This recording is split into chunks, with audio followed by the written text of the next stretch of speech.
portugueses. Pois. Histórias da infância, histórias da vizinhança, histórias de superação.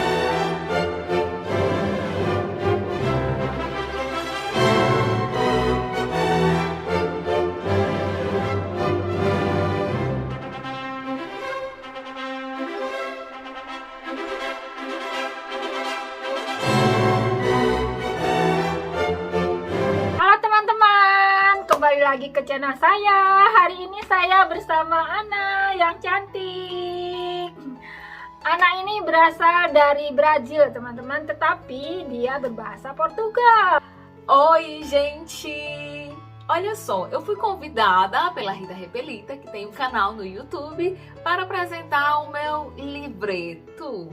É um livro que foi escrito em literatura de cordel, mas como a Rita me convidou para apresentar no canal dela, primeiro ela vai falar com os seguidores dela para explicar o que é que está acontecendo. Que língua é essa? Língua portuguesa que nós brasileiros falamos. Então ela vai explicar um pouquinho para os seguidores dela que são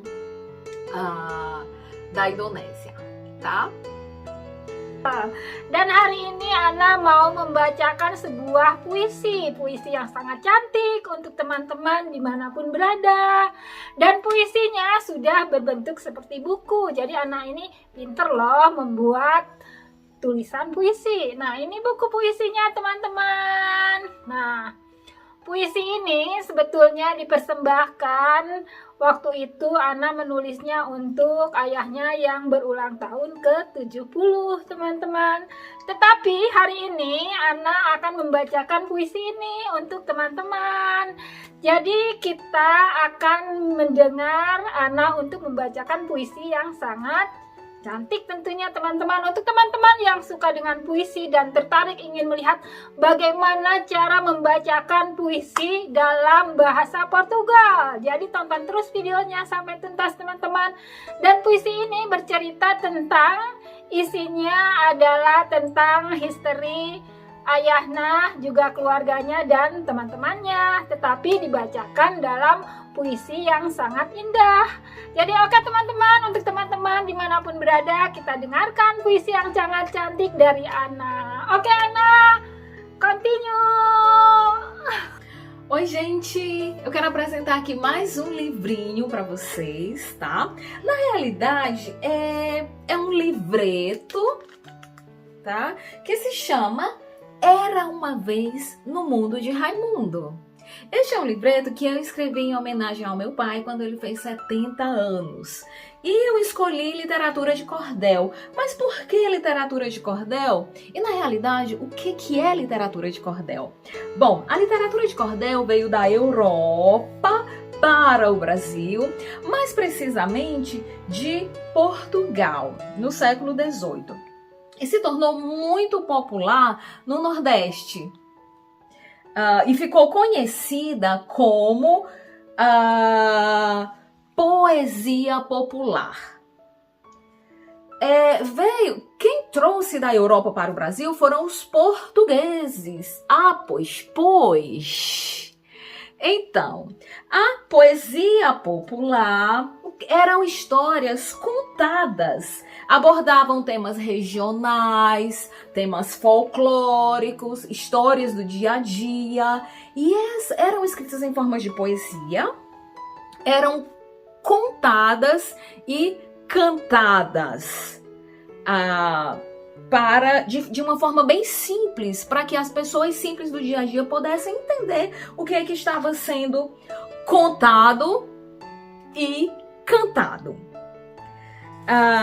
Os autores dessas obras, eles eram conhecidos como poetas de bancada, ou como repentistas, ou mesmo como violeiros, porque eles usavam literalmente uma viola. Eles saíam pelas ruas, pelos bares e contavam suas histórias para qualquer pessoa. Então se tornou muito popular.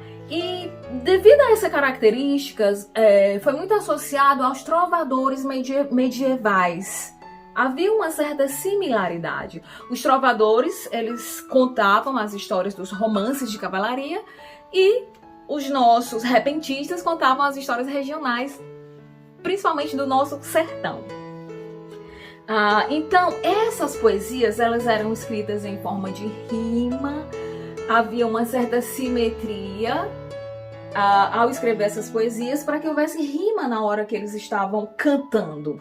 E assim se popularizaram os poemas como literatura de cordel, e também foi chamada de literatura de cordel porque eles passaram a imprimir essa literatura e eles vendiam nas feiras mais ou menos assim. Eles penduravam a literatura deles, eles penduravam no varalzinho, tá? E vendiam nas feiras. Olha a banana, olha o limão, ops, olha o cordel. Então era assim que eles vendiam.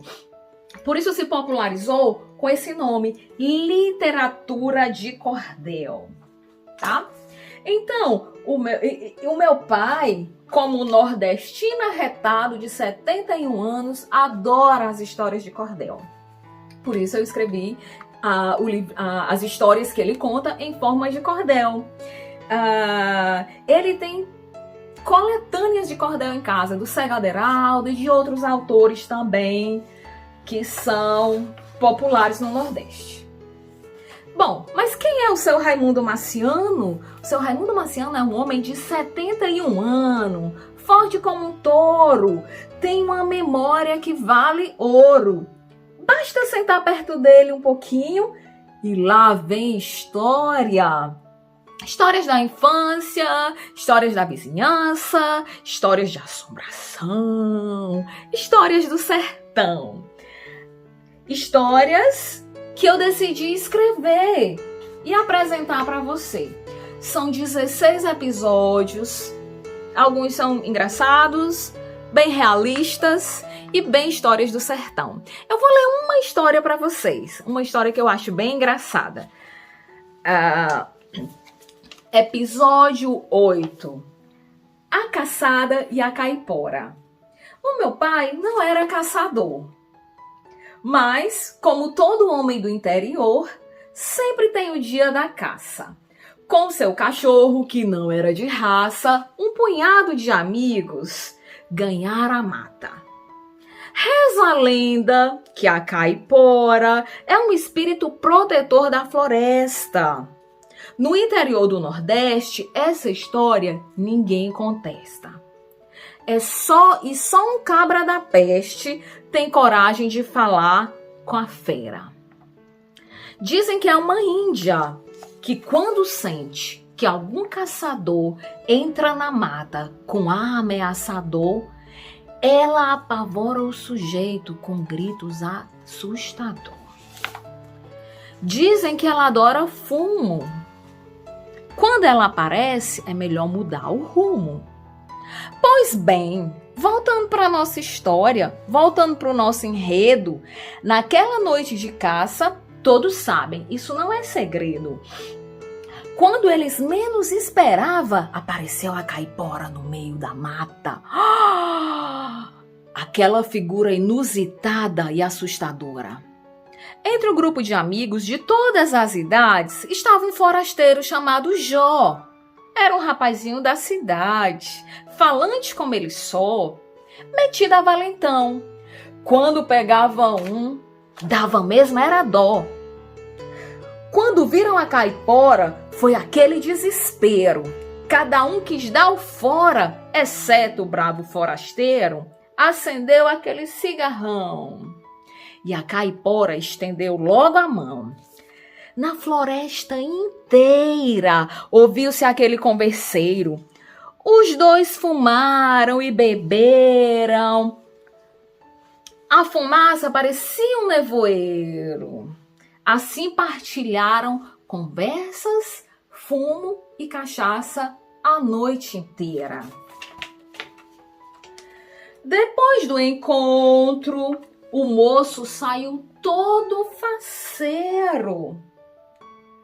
Ao reencontrar o grupo, tamanho foi o susto. O rapaz perdera a voz, que fato mais algoz. Por mais que tentasse falar, não saía nada, sua voz entalada na garganta ficava. Ele articulava, gesticulava, da boca não passava. Dizem que ele nunca mais falou.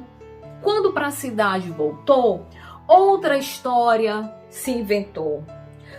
Outros dizem que ele enlouqueceu depois que a voz perdeu.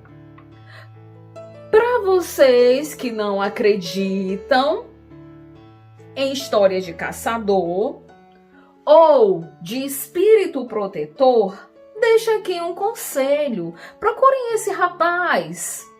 Hoje ele deve ser um velhinho e deve estar bem louquinho, mas ele poderá confirmar tudo direitinho. Opes, ele perdeu a voz.